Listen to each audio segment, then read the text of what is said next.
a decorated Air Force and intelligence officer, glowing referrals by his superiors in military and the CIA. He claims that the U.S. government has in its possession crashed UAPs, along with what he calls non-human biologics. The implication being the bodies of extraterrestrials. And that would seem significant, wouldn't it?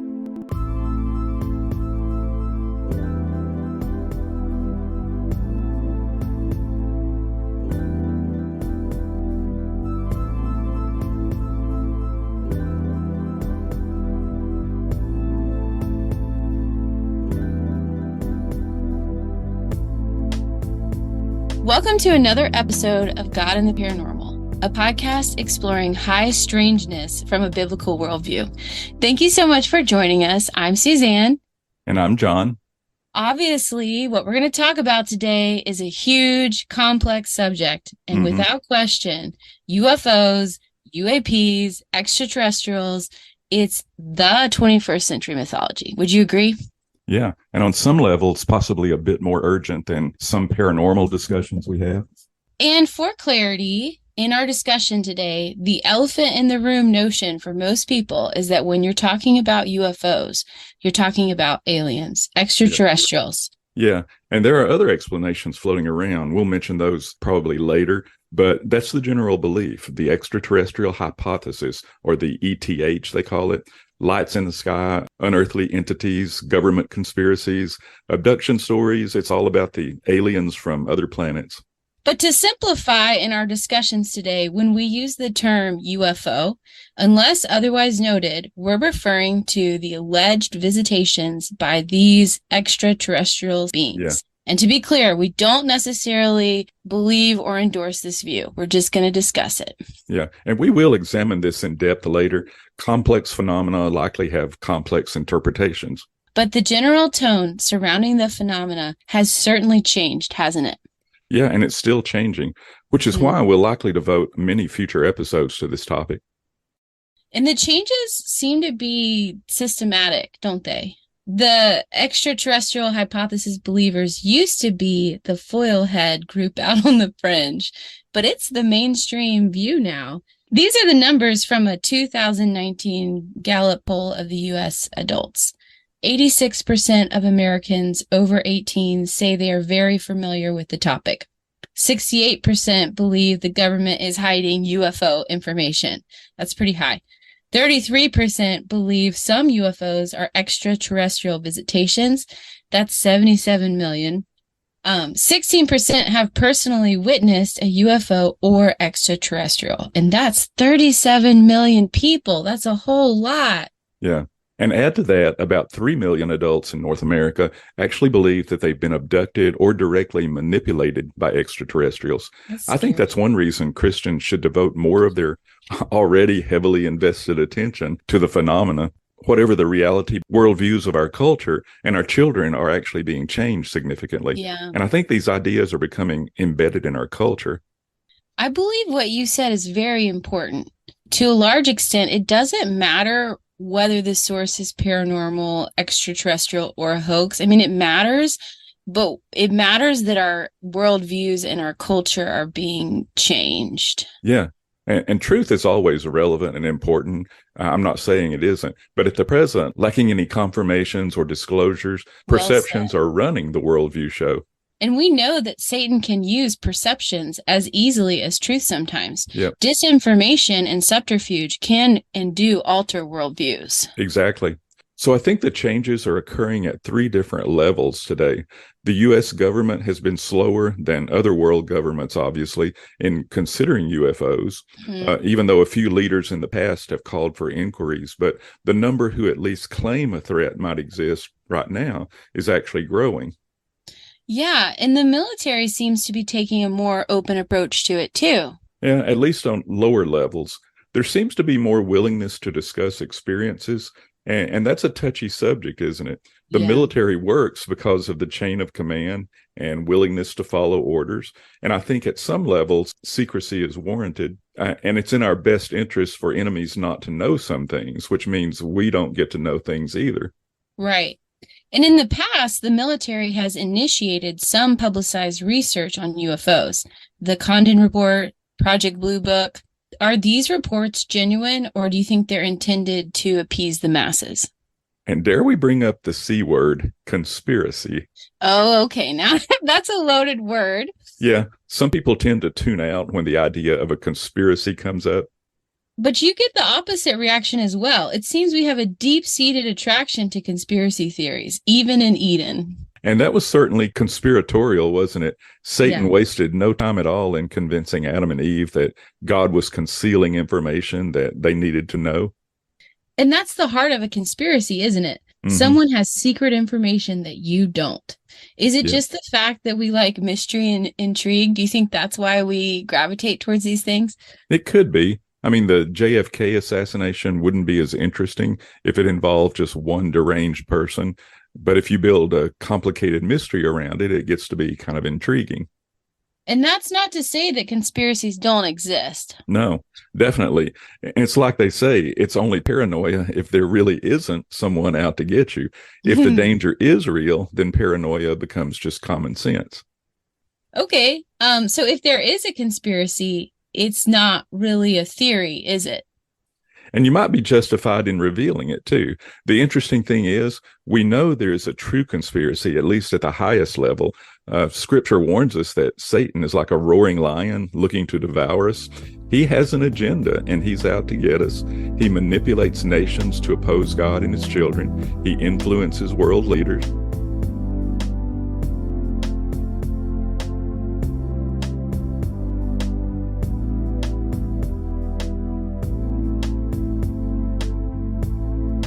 Yeah, and the problem is we don't know just how low the conspiracy trickles down. Yeah. There may be groups or individuals who are working according to the satanic conspiracy without knowing the source of their motivation. Yeah, exactly. And I think many alleged UFO conspiracies may be simply a small part of the devil's master conspiracy somehow. Anyway, it's possible that some of the UFO information we're getting from whatever source might be just red herrings to throw us off the real deal. We'll leave it at that for now, though. Okay, but it sounds like you might have your own little conspiracy theories here.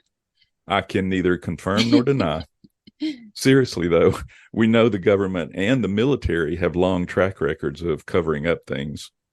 And that will always be a consideration, won't it? Are these new documents, videos, whistleblowers, or declassified files true, or are they just decoys? Another thing to clarify, when we use the terms government and military, who are we referring to? It's often alleged that the part of the government involved with UFOs is more like a shadow government that's within the federal government, and these individuals or groups don't necessarily share information with what we see as the visible government out there. Also, the U.S. military today is more of a military-industrial complex. Yeah. It's the military leadership combined with the private contractors they use in their operations. Mm-hmm. And that's a unique partnership, isn't it? Companies like McDonnell Douglas and Lockheed Martin are contracted to handle most of the engineering and mechanical systems for the U.S. military. These businesses design and build aircraft, weapons, radar, you name it. They aren't directly accountable to the president or Congress. And since they're private companies, they aren't under the Freedom of Information policies. Right. They answer only to specific military leaders. I can't go to the private company and demand information under the FOIA laws. Contractors with the military can essentially do what they want. It's all on kind of a need-to-know basis. Yeah, and that's a good setup for doing whatever certain military or shadow government entities dictate. Yep. Do you think that's where the reverse engineering conspiracies are coming from? That is a prominent theory. Allegedly, the military has recovered a number of crashed extraterrestrial spacecraft. That's what we found out this summer, and has employed defense contractors to handle the evidence and copy the advanced alien technology. And that's what reverse engineering is, taking apart the alien tech and learning how it works, then building some kind of craft based on that alien technology. And theoretically, if this is true... And that's a big if, remember? Yeah, some of the UFOs reported may be U.S. craft using this extraterrestrial technology. Right. But in addition to the government and military, I think the public at large has crossed the line of UFO believers. Most Americans and the rest of the world, as we heard in the polls you just cited, are now open to the idea of extraterrestrials and UFOs, pretty much. You're not automatically labeled crazy, if you claim a UFO experience. So whether this is the result of social media, the internet, Hollywood, it doesn't really matter. Extraterrestrial belief is just kind of mainstream now. I can't even count how many movies about aliens are out there. But that's kind of our concern, isn't it? As you mentioned, this has significant worldview implications, especially for the biblical worldview. I think it does. And as we've said before, worldviews can have eternal consequences. No problem when UFOs were just interesting dinner conversation, but widespread, serious thinking about extraterrestrials kind of changes the way society thinks and lives and makes decisions. Yeah, and we'll look at those implications more deeply in future episodes. Today, we'll be focusing on the current situation and trying to get a good grasp of just what this complicated topic entails. Yes. And I urge listeners to be patient. Today, our goal is simply to pull in a lot of data to get a big picture of the claims and the terminology that may seem a little bit dry and didactic at times. There are huge implications for the biblical worldview, but we'll cover those in upcoming episodes. Okay, so to start off, in case some listeners haven't had a chance to absorb all that's transpired over the past few months, here's a brief summary. As we said, there's been growing concern in the military, and mostly from the bottom up, which is not typical for the military. But the unidentified aerial phenomena, or the UAP, that many have been witnessing for about the last 20 years, what's a good way to say this? They aren't being as strongly denied by military leadership. And the upper echelons are allowing access to more and more information. Even that term you used, UAP, unidentified aerial phenomena or anomalous phenomena, they're not really sure about it. The military started using it as a less loaded term for UFO. I think it's given some freedom to acknowledge what we've been calling UFOs without bringing up extreme ideas. Right. And UAP supposedly doesn't carry the baggage of extraterrestrials or even objects. They're simply just unexplained phenomena. And consequently, this more relaxed atmosphere has allowed more discussion about the threats that may be posed by some of these phenomena. Now, to be clear, this is no way full disclosure. Listeners may have heard that word. That's the term UFO believers use to describe that earth-shaking event someday when the military or the government officially come clean and admit, yeah, we know about extraterrestrials, and yes, we've been communicating with them, something like that. Or the ETs land on the White House lawn and say, we're here. Yeah. But a lot of people see us creeping toward disclosure more as an incremental type thing. Many UFO believers claim the government may already be easing the public toward disclosure. The current declassifications and information leaks may be simply baby steps in letting us know what they supposedly have known for 70 years. So the government fears public reaction should we find that we're not alone in the universe. Do you think it would cause worldwide unrest or even upset if, and that's another big if we found this out to be true? Well, let's emphasize this one more time. In future discussions, we'll look at what I believe are alternative views of UFOs and ETs. And let's say it this way. If the government or military or some world organization like the UN or something claimed that contact had been made with ETs, whether it actually had or not, that would be monumental in terms of worldview. Yeah. It could affect culture, politics, religions, daily life in the world just would be different for a lot of people.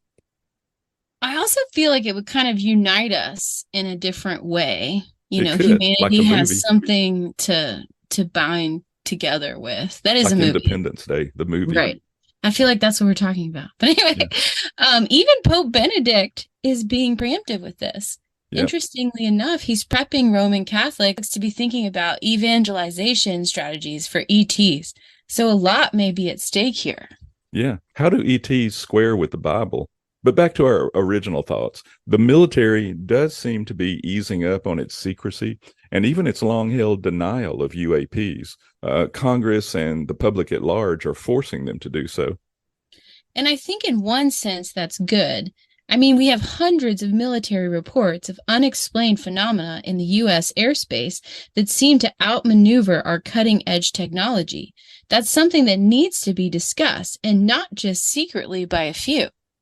Some of these things are far beyond our best technology. The Yeah. Nimitz encounters that most people have probably heard about with those tic-tac shaped objects, they seem to just actually defy basic physical laws. They appear and disappear. They defy what we know as inertia, turning sharply at high speeds, accelerating beyond physical laws. They travel equally well in air or water. Wow. Pilots and other military personnel can't even figure out a way to engage these alleged craft. Mm-hmm. So whether it's otherworldly, some kind of illusion, or technology from another country, it needs to be addressed, I think, from as many angles as possible. And that's what appears to be happening. Military and government task forces are being expanded. Congress is giving more legal protection for so-called whistleblowers who release classified information. But as you said, that's kind of touchy. Do we want whistleblowers arbitrarily leaking classified material? Which is basically what David Grusch did this summer. A decorated Air Force and intelligence officer, glowing referrals by his superiors in military and the CIA. He claims that the U.S. government has in its possession crashed UAPs, along with what he calls non-human biologics. The implication being that that means the bodies of extraterrestrials. And that would seem significant, wouldn't it?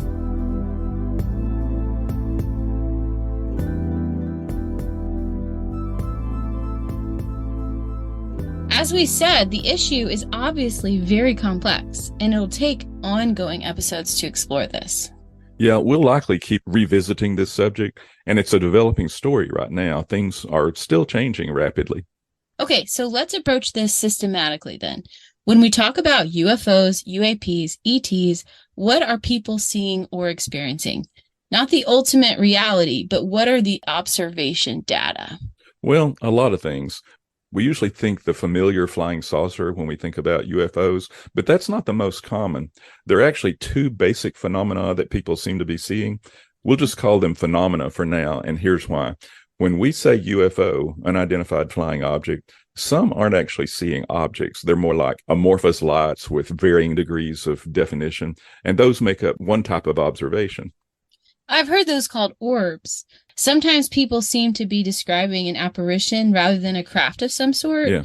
And for all practical purposes, this may as well be grouped with the ghost phenomena. Yeah, I think so. And it Yeah. may not be accurate to say they're flying. Sometimes hovering or floating is more descriptive. And that's part of the rationale for using the term UAP, unidentified aerial phenomena. Also, I noticed some say UAP stands for unidentified anomalous phenomena, since some of these travel underwater and even through the ground. I think I'm just going to stick with UFO. I will too. It's simpler, and I probably won't be testifying before Congress anytime soon. Hopefully. But the other type of sightings seem to be physical objects. And as Project Blue Book's Dr. Alan Hynek called these nuts and bolts vehicles. Oh, and there's another thing. We tend to say vehicle, ship, or craft, and those terms certainly do carry the idea that the ETH is true and that there are actually passengers or pilots on board. But we really don't know, and we don't know the source or the purpose. They do come in all shapes and sizes, though, and some are true flying saucers, as in the typical sci-fi movie. Yeah, that's a very common nuts and bolts craft, but there are many others. The Nimitz group, encountered a tic-tac shaped object. It was cylindrical with rounded ends and just totally white all over. And we also have spherical objects and a lot of triangular or boomerang shaped. Yeah. Descriptions of the surface vary too. Metallic is typical, often with seams and rivets, they say, usually silverish or gray looking in color. And the tic-tac object was smooth, featureless, and white. What do you make of all of this diversity? Well, if we do assume these are piloted by ETs, it would kind of seem like there's a lot of different types of ETs, wouldn't it? Earth must be a popular travel destination for extraterrestrials. With the variety of forms and experiences we have, there's a wide range of beliefs associated with UFOs too. Yes, and you categorize those in your book. When you lay it all out, I think there are only 4 possibilities. The first one is that all the sightings we have are simply hoaxes or some kind of misidentification. And that's still on the table. I think, though, it's becoming very unlikely. Too many of these are just unexplained events. Right. And to be cliche, again, they're seeing something. Yeah, they are. Here's the top 10 lists that are the misidentifications that people report. And these are the ones that are turned in to either MUFON or government agencies, and they can solve it. So number one, aircraft, and we mean Earth aircraft or some kind of drone flying over. And that does kind of complicate it, doesn't it? We haven't had drones until the last 10 or 15 years. But now if someone sees something flying over, it very well could be a neighbor's kid with a drone. Yeah. And the second one is just meteors coming through. A lot of people see huge meteors, and especially if one is coming straight at you, it doesn't appear to be moving sideways as much, and it would appear to be more of a glowing orb.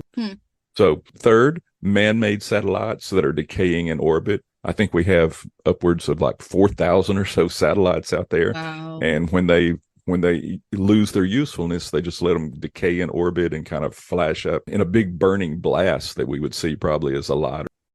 Surprisingly, number 4 is the planet Venus in full phase. Wow. And I actually experienced this when I was a kid. I thought I was seeing a UFO, and I watched it for a long time. And yeah, we didn't have internet back then, but somebody told me the next day, no, it was just Venus. And it could be very bright. Balloons are also something people see, whether it's a weather balloon or just a party balloon. Also, Chinese lanterns have been reported that way. You know, the hot air things with candles all in it. Yeah.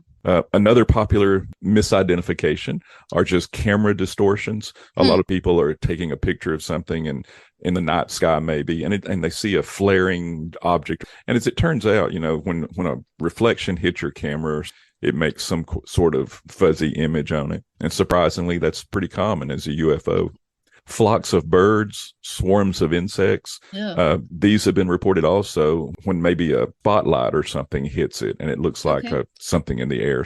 Also, number 8, lenticular clouds, where you see a cloud that looks exactly like a flying saucer. It's real smooth and usually rounded over, but these are just caused by upper winds forming clouds.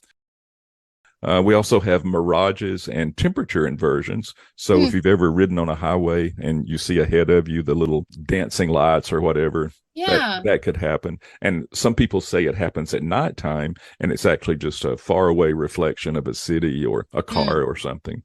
And then finally, flares, the Air Force dropping flares.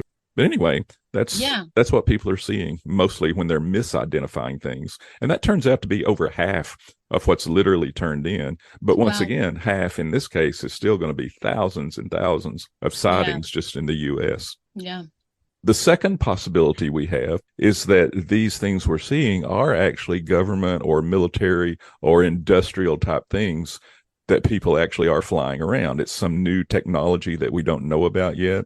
We know that military tech is usually about 10 years ahead of what the public knows about. When we first had the stealth bomber, for example, people started seeing that triangular shape, black thing flying over for several years. And finally, the military comes clean and says, yeah, we've been working on this. And we call it the stealth. Yeah, but there is a little bit of a hiccup here because we've seen the same types of phenomena for 70 years, possibly longer.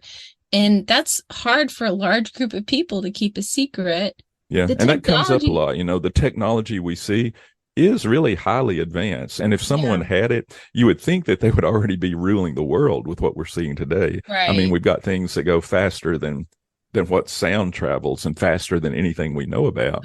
And our military seems concerned about it. So I don't know. Do you think one agency may be tricking or deceiving another agency? It sounds like a good movie plot. It is. Okay. The third possibility is that these are actual exotic physical beings or extraterrestrials or interdimensionals or time travelers, beings that live inside the earth or under the oceans. That's what a lot of people are saying now. So, that's a big blanket of grouping there. Yeah. But that would be interesting. I mean, and it would assume, you know, that these actually could be extraterrestrials from somewhere. The problem with ETs, though, real extraterrestrials, the universe is huge. Star systems are really far apart. Physicists say the likelihood that someone could travel that huge distance without, you know, going into warp drive, which we don't even know exists, by the way. That's just the excuse Star Trek used for it. But you can't just go somewhere in the universe and get there within a lifetime. And that's going to be a problem for us as well as any possible ETs that are out there. So another thing is, what if they're interdimensional? And the problem there is, as we've discussed before, we don't even have proof that other dimensions exist. Yeah. But at least that's, it gives people something to lean on, since they know that it can't be an ET. Because of the time for travel. Yeah. But what about that thing? What if these are civilizations that actually are around us right now? And are they living in caves underground or under the ocean even? Yeah. Or what if they're just walking around among us and they actually look like us? I think that's been on several movies too.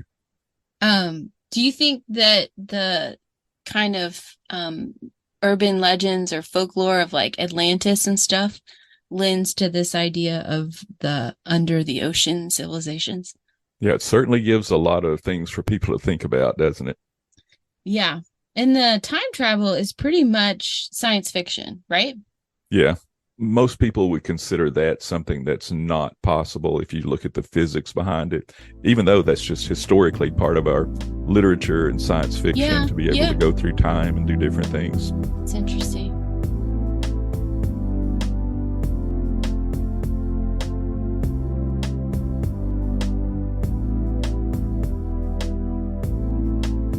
So where does that leave us? Well, the fourth possibility, and this is one we will spend a whole lot more time talking about, is that these are supernatural beings.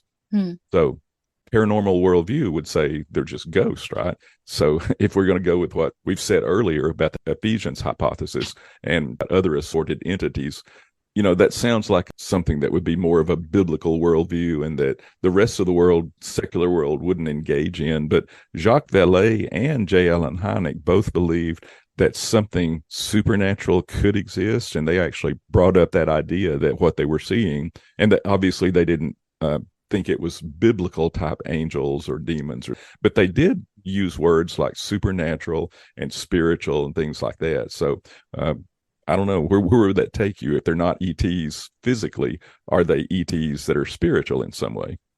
And so they went from like nuts and bolts ETs to supernatural ETs.